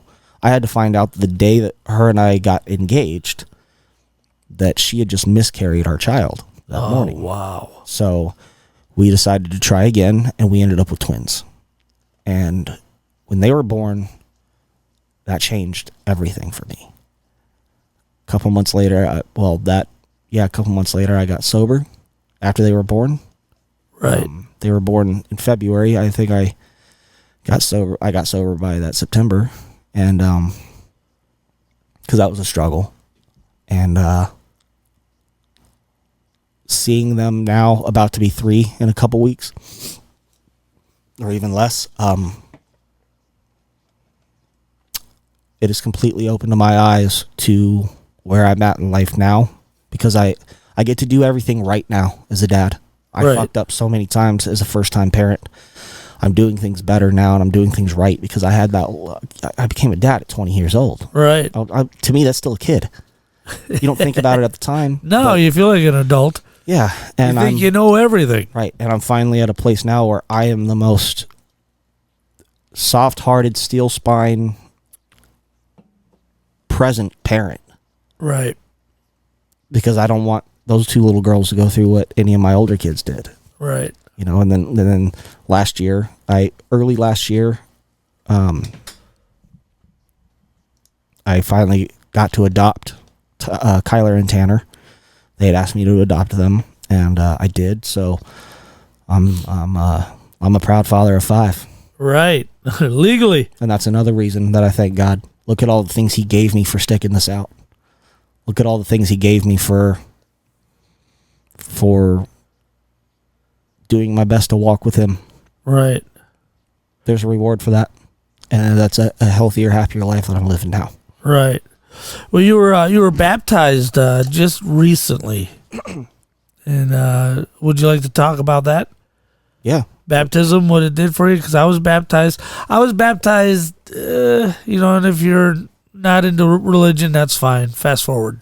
We got a couple of questions that came in that we'll get to later on. That'll be more entertaining for you. But when I was baptized, it really is a spiritual change, and the Bible says you become a new creature. Mm-hmm. You know, everything about the old is gone. You're now a new creature, and I felt that. And for me, I felt like it's time to take sides. Quit being a participant in the world and pick a side. Yeah. What was it like for you? Well, I was nervous because this is the first time I've also talked about, just like my suicide attempt, this is the first time I've also talked openly about my baptism or my faith. But, a lot of people in the wrestling business is a place where, God isn't so much accepted, and I can't change that. But, I hear people all the time. I've heard it said about Shawn Michaels, he treated so many people so bad and burned every bridge, he had to turn to God. And like Jim Cornette would say, he had to turn to a mythical creature in the sky that doesn't exist. And that's, listen, if that's your opinion, that's fine. And if you attribute my story to Shawn Michaels and say, he just burned so many bridges and hurt so many people that he had to turn to somebody in the sky, like, that's fine. But that also doesn't have to be a bad thing either. Right. Because I didn't just turn to him because I hurt people. I noticed that I hurt people and ran into somebody who can help me put my life back together and bring those people back into my life, and I have. I was dropped to my knees and humbled before my Creator. Right. And now I'm kind of in the same situation that Shawn Michaels talks about in one of his books, Wrestling for My Life. I'm kind of... Great book. I've read it. I'm reading it currently. And it's like this is kind of my witness in terms of Christianity and where God's been in my life. And if other people don't like that, or they don't agree with it, or they think that's stupid, I'm totally okay with that. I'm not asking you to believe what I believe in. I'm not trying to push my opinion down your throat. I'm just telling you how it came to be that I'm still alive right now. Right. I'm telling you how my life, piece by piece, got put back together. And a lot of that was because of the wife he gave me. I would not be half the man I am today without my wife. Right. And that was the relationship everybody pointed a finger at and said it wasn't going to work. And it's thriving. I've got a very blessed, beautiful, and strong marriage with the most amazing wife and the most amazing mother I could have ever prayed to have. Right. Yep. I've known her a while as well. Yeah. And I look to her for everything a lot of the times. She's when I fall to my knees, she picks up everything that I've dropped and keeps us running. Right. She's been my best friend. She is my best friend. She's my hero. Well, with that, what's next for Alex Salyers, the man in black, the most violent man in the Southwest? What's next? Do we have any answers? Do we have any clarification? What's gonna happen in the future? I don't know. I don't get to write that chapter. Yeah. No. The guy that created me gets to write that, and I'll do as I'm asked. But I believe that you'll see me in the wrestling business in some capacity. I'm filing a trademark for my own production company and partnership. All right. To maybe help produce wrestling down the road. Maybe help with a wrestling company, and I'd still like to be some sort of ancillary person that could help wrestling grow and be what we want it to be. Right. As of me returning to the ring, there have not been any discussions recently. I don't know. I don't want to say I will or I won't, because I don't know. You know what I mean? If everything takes a turn for the worse, I think that's my answer. But if everything takes a turn for the better, it's worth a discussion. Because you managed to, you decided not to have surgery. Mm-hmm. And you decided on rehab. Yeah. And now there's a flip of the coin in either direction as to which would turn out best. Yeah, and I've had to come to terms with the fact that heads or tails, whichever one you make of it, I'm not sure that I'm too concerned about being regarded as the best pro wrestler in the state of Arizona. I'm more regarded as my kids being able to say that they have the best dad. Right. So make heads or tails of either scenario, I can be at peace with it. It'll be hard and it'll hurt. I can be at peace with it, but I just want to be a dad, man. Right. That's where my life is right now. That's the most important gimmick in your life. And it ain't even a gimmick, man. Right. It's the toughest shoot I've ever had. Right. But it's worth every minute. My kids make up everything you see of a man that I am today. Right. They're the sole reflection of it. That's awesome. Well, Bulk, let me bring in Bulk, ladies and gentlemen. Bulk Lesnar. Hey everybody, how you guys doing? I guess we had a few questions come in. Yeah, I went ahead and I went online. You find BigLipRadio online on X, YouTube. You can find our Discord. You join us. It's a great way, to reach out to us, other talent that we have, like the Man in Black. If you have a question for him and you can't find him, which I'm sure he has his own handles and everything, go ahead and contact us. Maybe we can go ahead and get a question for you like these people did. So we got a couple questions that came in. We got something from @writing_dirty. What was the hardest bump? @writing_dirty. Dirty riding. Yeah. What was the hardest bump you took and who gave it to you? Oh, I cannot narrow that down to one. That's like the Mount Rushmore question.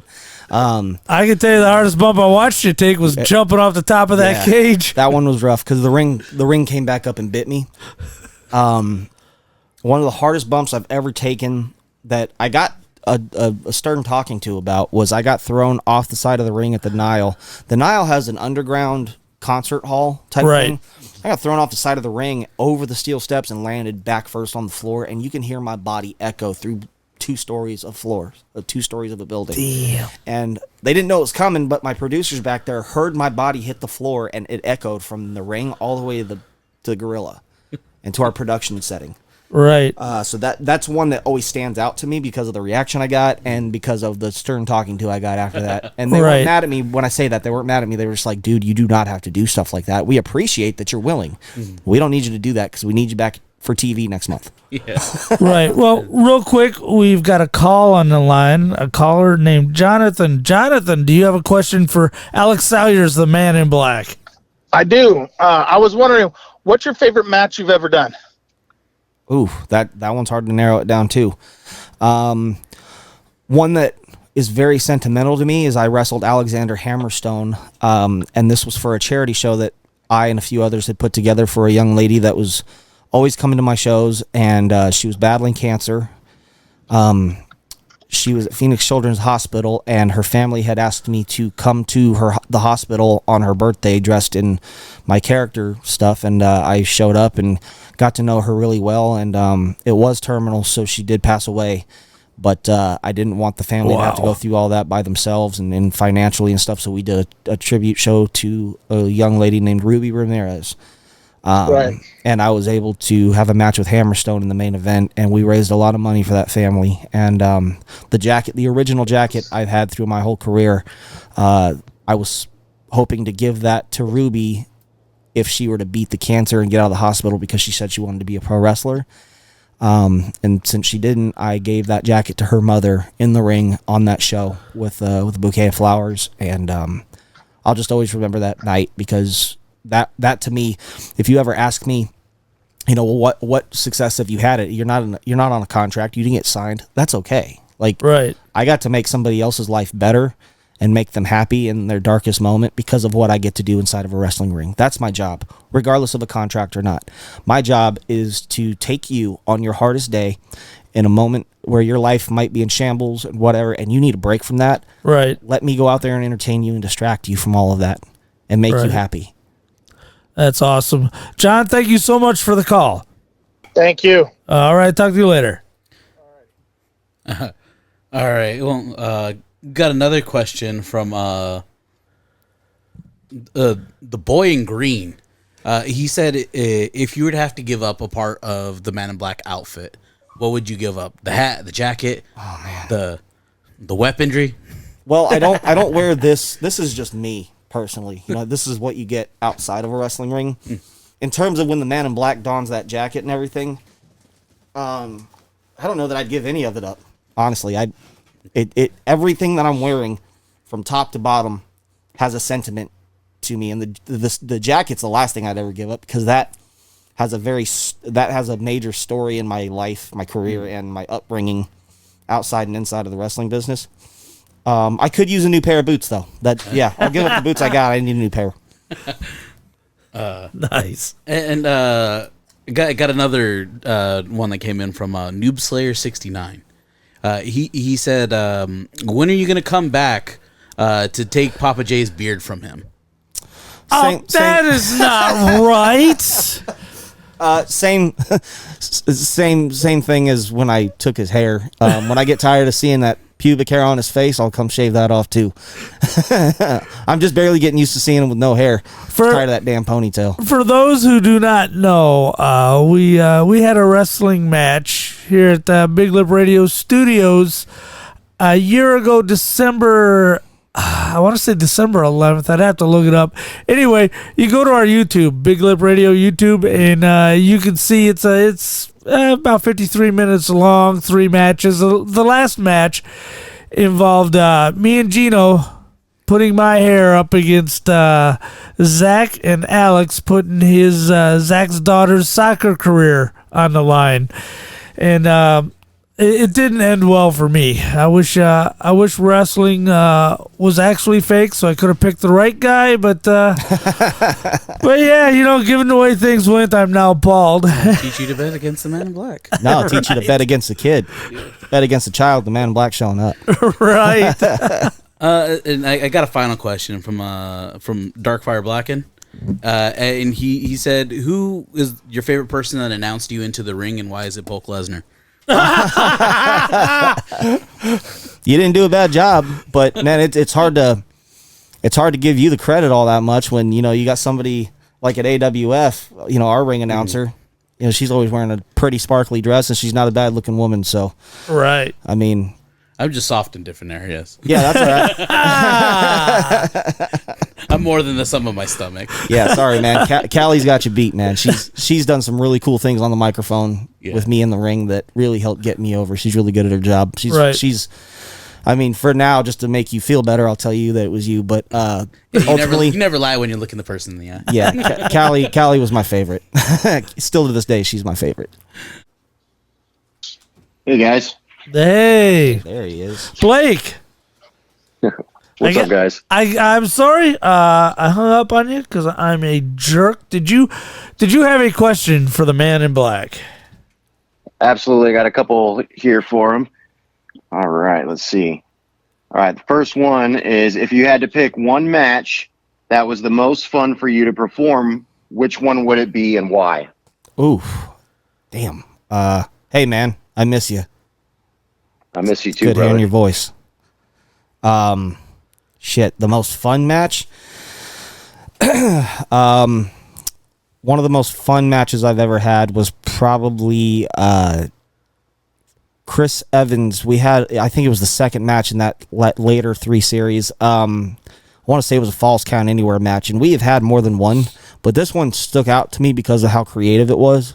We did a lot of things that in a much larger venue with a lot larger of a crowd. I have never had a crowd react to any of my matches like that, and I've got some major reactions with that one. We had that audience in the palm of our hands, and I remember diving out of the ring and landing on Chris, and they started saying, "Holy shit," or "This is awesome." They were giving us one of those chants, and I rolled over and whispered in his ear. I said, "We got him. It's an easy ride all the way through the rest of this." And I think we both earned each other's respect that night because of how well we did together playing up to an audience like that. That was the match of the year. Awesome. Yeah. All right, Blake, did you have a second question, sir? Yep. So I got another one here. If there was one thing you could change or alter about your career, what would it be? My behavior when I was younger. I was ultimately a child growing up in a man's business, and there was a lot of immaturity that came with that the wrestling business doesn't have a whole lot of room for. That's probably the main thing I would change. Because I know that earned me a reputation for a little bit. But I think the other thing that I would change would probably be putting the Man in Black character together a little sooner. Because if I had known that it was going to catch fire the way it has, I probably would have tried to do it a little bit sooner to maybe have gotten the name out there a little bit more. But it was the time frame that happened that it was, I have to believe that it all happened the way it happened and when it happened for a reason. But if I could have had it happen sooner, I would have. Awesome. All right. I've got 2 more for you. You got time? Sure. Shoot. All right. So, what's been the most rewarding part of your career? Man, the people that pay a ticket to see me every time, and the fact that my children have gotten to see their daddy do his job, and the people that, I've got so few friends in this business and so few friends that have surrounded me inside and outside of the ring, present company included, and you. For those that don't know, this is my best friend in the whole world, man. He's like my brother, and his son is like my nephew. So the people that have taken this ride with me and stuck through it all with me is the biggest reward of my career. And being able, like I said, being able to make people happy on their worst day, when they've had a bad day, I get to be the guy that cheers them up by telling them a good story. Right. What was your final question, Blake? All right. Final question, and I'm sure you probably have gotten this one quite a few times, but what's your dream match? Like, what opponent? Is there any stipulation on the match? Is it a hardcore match or a Falls Count Anywhere? What would be your absolute dream match? Great. Could it question. be anybody? Like, does it have to be the independent circuit, or does it have to be, or can it be? It could be anybody. Your absolute dream match, any opponent, any stipulation. What's your dream match? Let me add one stipulation. I want to hear both local, Okay, and the big time. man. For local, or let's just consider the indie scene as a whole. Right. I would love to work Matt Cordona. Right. Big name, doing a lot of things out there right now. He'd be a lot of fun. Right. And then I'll even throw an extra one in there. Blake, I want you to come to pro wrestling and be my tag team partner, so you and I can take on just even if it's just one match. That's all I want, just one match of me and my best friend being out there. In the big leagues and in WWE and so on, I've got to say Stone Cold Steve Austin, man. The guy that made me a pro wrestler, the guy that made me want to do this as a job. I've got so many things in the ring that if you watch me, it's so reminiscent of the best times of Stone Cold Steve Austin. And I just think, I really envied Kevin Owens when he got to wrestle his hero at WrestleMania. Right. I so badly wish that was me. Right. So he's probably the number one. And if I could go back in any era and wrestle somebody long before I ever started watching wrestling, I'm going to say I'd like to go back and wrestle Savage and Bruno Sammartino. Ooh, solid. Good, solid choices. Blake, those were some great questions, man. Thank you for calling. Yeah. Thanks, guys. Love you, dude. Love you too, brother. We'll talk to you later. All right. All right. That was so good to hear his voice, man. All right. I miss him. Well, Alex. That's another guy, by the way, who's gotten sober, and he was sober before I was, and he stuck through it, just like you. Right. You and him are both the two guys that have walked this road with me and kept me there, you know. That's awesome. And thank you for that. I do want everybody to know how much of a hand you've had in helping me stay sober, and your time in sobriety and your wisdom and your heart, how much you've helped me stay sober is and always will be something I'm just endlessly thankful for.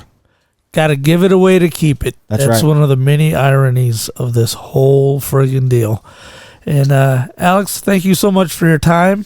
And thank you for this interview. Thank you for your honesty, your courage. There were moments in this interview I could tell were not that easy for you. And I want to thank you for your generosity. And I do hope that everybody listening, first off, thanks for sticking through that with me. And thank you for having me. And for the audience that is listening, do not take my story as a, well, he did it. Take it as, look at how we got through that. If you're out there struggling with a substance abuse, God was my answer. My family was my answer, but there is an answer out there for you to get through whatever substance abuse issues, whatever addiction issues you're going through. I would rather you take my story as, if he could have done that, then so can I. If he can get through it. If some little wretched guy like that wears tights for a living can get through his addiction problems, there's an answer out there for me somewhere, some way, somehow. Right. But thank you for sticking with me through that, and I hope that wasn't too brutal for anybody. And just to piggyback off what you just said, if you are feeling alone and at low at the moment, remember the suicide hotline is a thing. You could just dial 988 on your phone. There are trained teams, people who've gone through it, who can be there for you, help you talk you off the ledge. And if you follow me on social media and you want to talk to somebody you're a little more familiar with, or maybe have a relationship with, reach out to me. I'll be there. You'll have my phone number, and you'll have somebody you can call and talk to if you need it. Just make the effort. Help is out there. That's good stuff. All right. Well, thank you guys. Bulk, producer extraordinaire, Bulk Lesnar, produced this episode. My name is Big Pappa J. This is Big Lip Radio, and this has been Alex Salyers. Thank you. Thanks for having me, man. I love you. I love you, brother.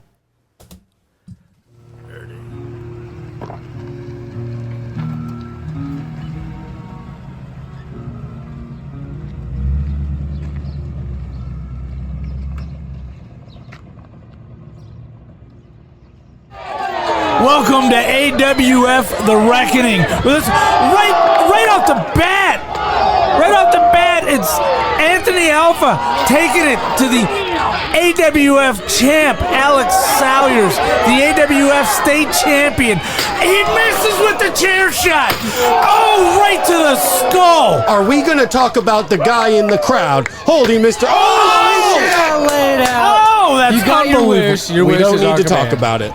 Unbelievable. Anthony Alpha, the challenger, the state champion for AWF, the most violent man in the Southwest, Alex Salyers, as he takes off his belt, and he's about to go to work. Dude, just demolishing this poor Alpha. He is going to turn him into a beta. Meanwhile, the guy who's holding them back in the crowd is still feeling the pain. He got a chair shot. He's still on it.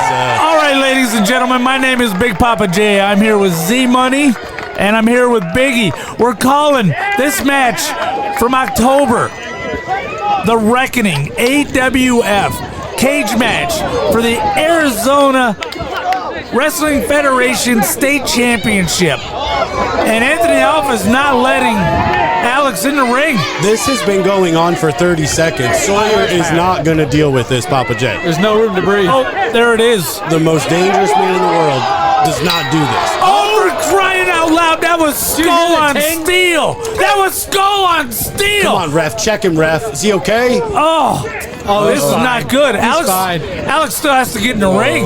He has yet to get in the ring and is absolutely demolishing Alpha. Salyers is climbing the cage. He's climbing the cage. He's going all the way to the top. This man is How do you even have that much absolutely strength? crazy. Oh, Alpha's meeting him at the top of the cage. Watch this. Alpha's gonna kick his ass off. Oh, I don't think so. I don't What think a so. shot. This Look is at the moon. Right. Well, they're gonna have to change his Camera name work too. is amazing. Alex Sawyer needs a new Oh, a name. headbutt. Oh, a headbutt. Alex still has to get in Hey, there. Alex, how about you get in the ring, man? How Oh. can you be dangerous They're hanging locking on the the cage side? below him. You see that? Hey, What's he gonna do? Oh my God! Papa J, he's just like you. His job is strictly ornamental. No, Get I it don't think so. together. This is Oh my the gosh. He's shooting his way AWF. to the top of the cage. No wonder Alpha's just getting this fool. Alex. He's gonna die. Yeah. Salyers, don't do this. No, He's at come the on. top. Don't do it. He's contemplating life. Don't. Don't do this, Alex. You could die. Don't. This is not good. Uh-oh. Alpha, get up, Alpha. Get up, Alpha. Come on, Alex. Come on. You got the drop on him. Come on. He's stoic. Grab Oh your my balls. God! He Yes. missed. He missed. Yep, yes, Oh he my did. God! It looks like the guy's a Alpha strip in move. there. Well, the guy took an hour to do it, Papa J. What do you expect? Someone stop the damn match. This can't go on. Nope, Alpha. He's Get up. gotta be injured. He bounced 3 times. He bounced 3 times. Yep. Come on, Alpha. Bounce him 3 more. Oh, I can't believe this. Oh, the state champ down 2, and he kicked out. Wow, he Alex. looks real dangerous right now. Alex Salyers, the most dangerous man in the Southwest, is still alive. Yeah, kinda. Oh, right to the fence. Yep. Come on. And a second time into the cage. Take that. Oh, Alpha's taking his time. This may not be a smart move. I don't know if you know anything about Alpha, but this is his motto, Papa J. This Yes. is what he does. This is his deal. He's just a solid wrestler. Look at this. Oh, he speared him into Boom. the cage. Into the cage. Who's Roman Reigns?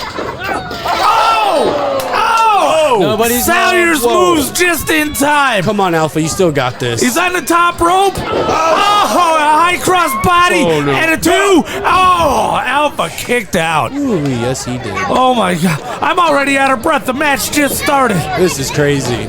I just don't even understand.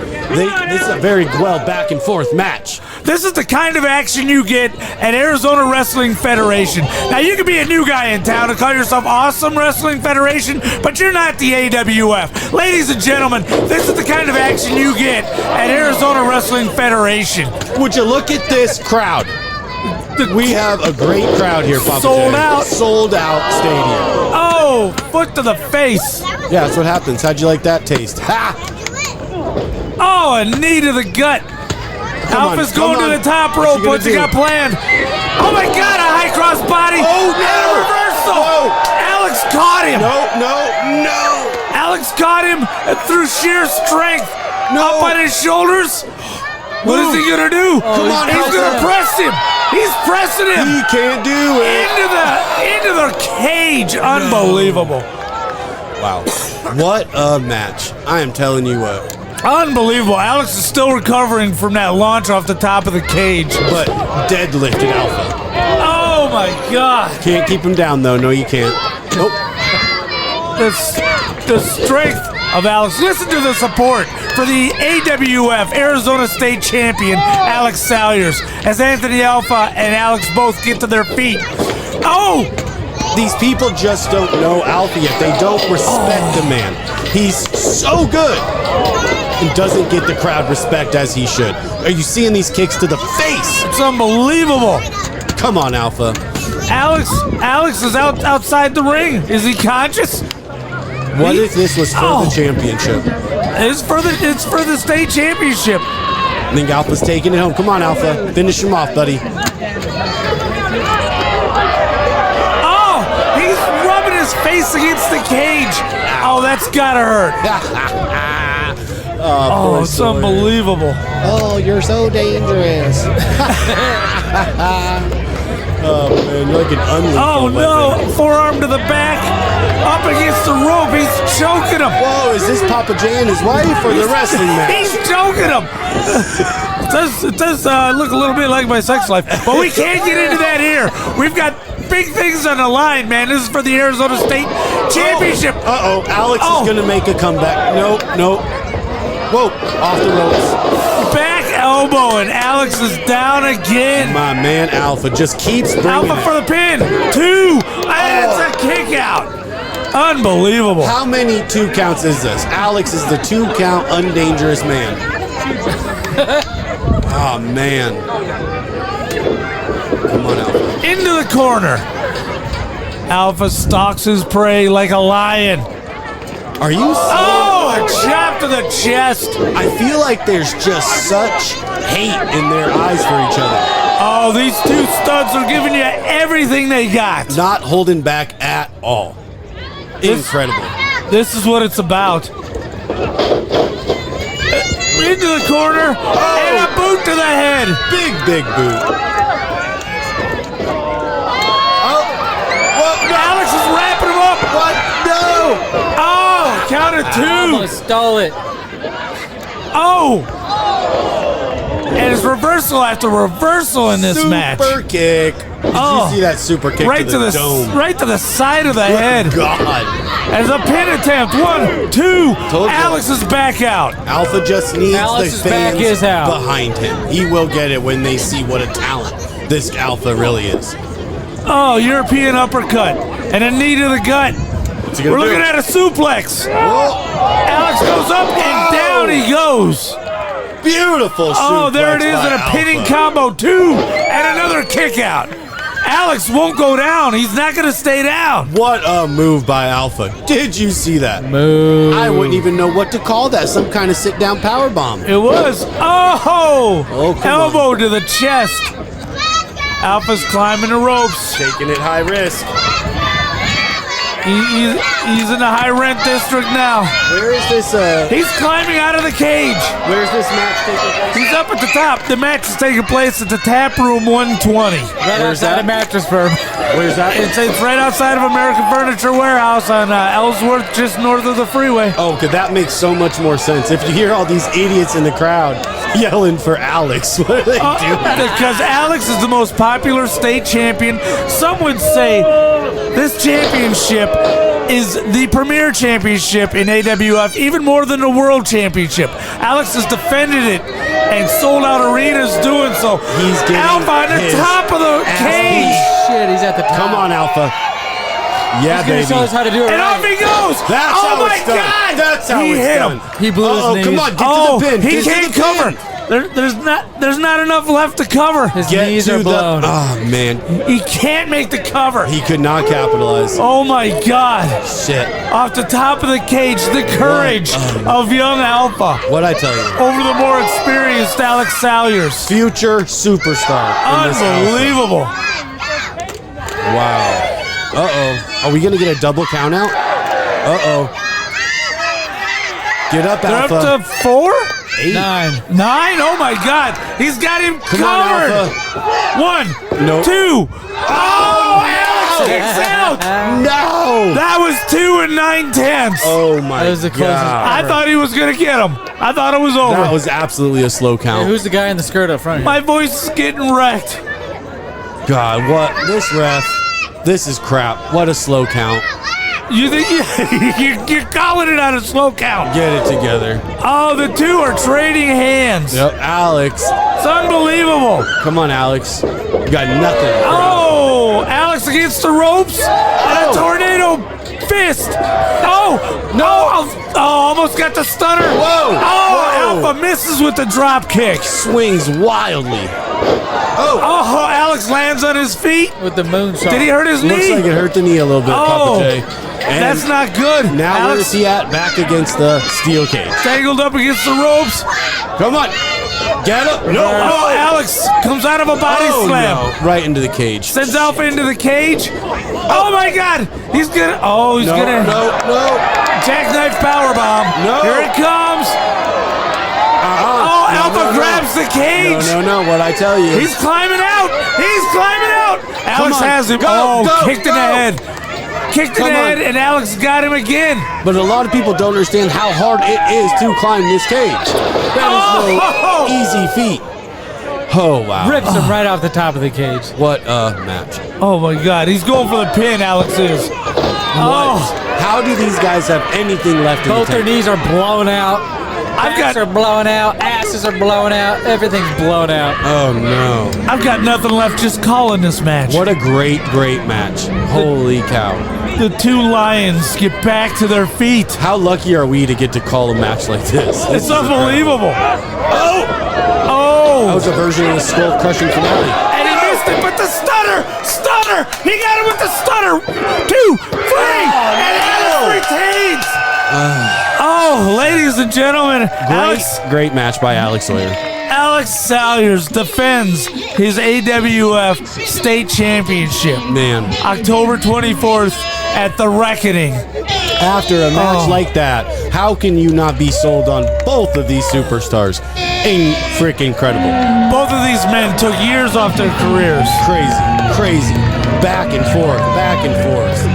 Are they gonna be able to raise his hand? He's so beat up. There it is. Nice. Neither man willing to give an inch. They left it all in the ring. There's his title. And Alex. It's Alex's day today, Alpha. Alpha's day will be coming again.